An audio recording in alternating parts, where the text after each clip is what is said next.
mbere na mbere naza kubashimira ko mwaje. Ikindi abakinnyi navuga ko tumeze neza, turi tayari. Turabizi iyi match agaciro ifite, turabizi iyi match ayishobora kudushyira.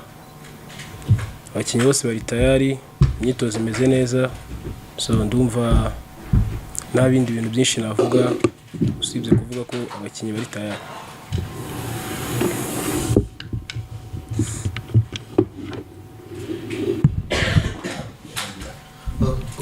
No.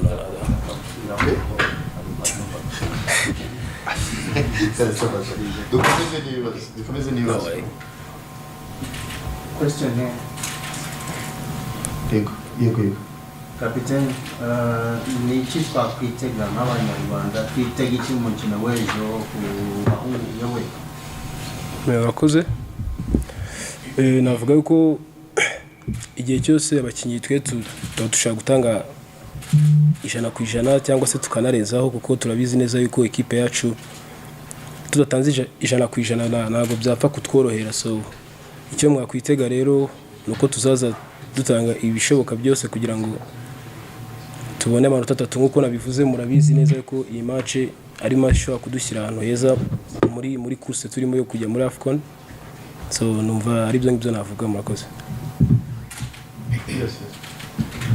Kapiteni, match iheruka na Libya muri mwakoze draw y'igitego kimwe kuri kimwe, uba ko wenda umugendo wa n'ikipe muzi n'aho mukana kibonamo igitego, uba ko wenda iyo avantage kuba muyizi mwatsinze igitego byatuma mu match ku munsi w'ejo ibona. Na match yoroha, nabyo kuvuga ngo match kutworohera byo match ntabwo izaba yoroshye. Match zabikomeye, ekipe yose ije mu kibuga zishaka gutsinda.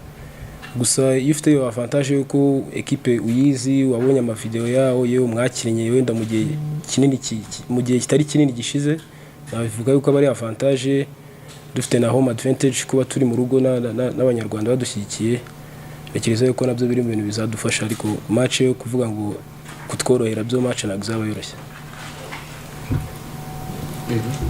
Match ku munsi w'ejo nicyo basaba Abanyarwanda.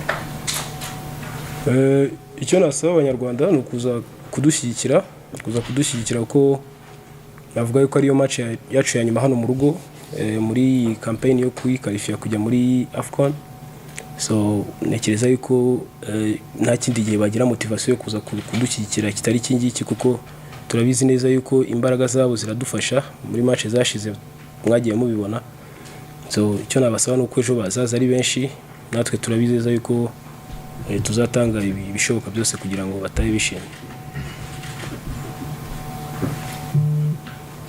Niba nta kindi kibazo ndagira ngo dushimire umutoza na kapiteni hanyuma turi kwitegura imyitozo, and I think they will have